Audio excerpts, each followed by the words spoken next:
ಕುಮಾರ, ತಾಳಿದಷ್ಟು ಬಾಳುತ್ತದೆ. ತುಡುಕು ಬಹಳ ಕೆಡುಕಪ್ಪ, ಬಹಳ ಕೆಡುಕು.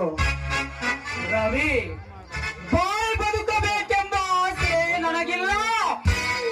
ಅನ್ಯಾಯವನ್ನು ನೋಡಿಕೊಂಡು ಬದುಕುವ ಆಸೆಯೂ ನನಗಿಲ್ಲ. ಆ ಪುಂಡಗೌಡರ ಸಕ್ಕಿನ ಮಾತಿಗೆ ತಕ್ಕ ಉತ್ತರ ಕೊಟ್ಟು ಅವನ ಅನ್ಯಾಯದ ಉಯ್ಯಾಲೆಯನ್ನು ಉರುಳಿಸಿ ಸಮಾಧಿ ಕಟ್ಟವರೆಗೂ ನನಗೆ ಸಮಾಧಾನವಿಲ್ಲ. ಕುಮಾರ, ಅದಕ್ಕೆಲ್ಲ ಟೈಮ್ ಕುಡಿ ಬಂದ ಸಮಾಧಾನ ತಾಳು. ಸೇಡಿನದ ವಾಗ್ನಿಯನ್ನೇ ನನ್ನ ಹೃದಯದಲ್ಲಿ ಹೊತ್ತುಕೊಂಡು ಸಮಯ ನೋಡಿ ಶತ್ರುಗಳಲ್ಲಿ ಸುಟ್ಟು ಕಳಕಳಾಚಿಸಬೇಕೆಂಬ ಸಮಯ ಸಾಧಕ. ಈ ಸಿಂಹಕ್ಕೆಲ್ಲಿದೆ ಸಮಾಧಾನ?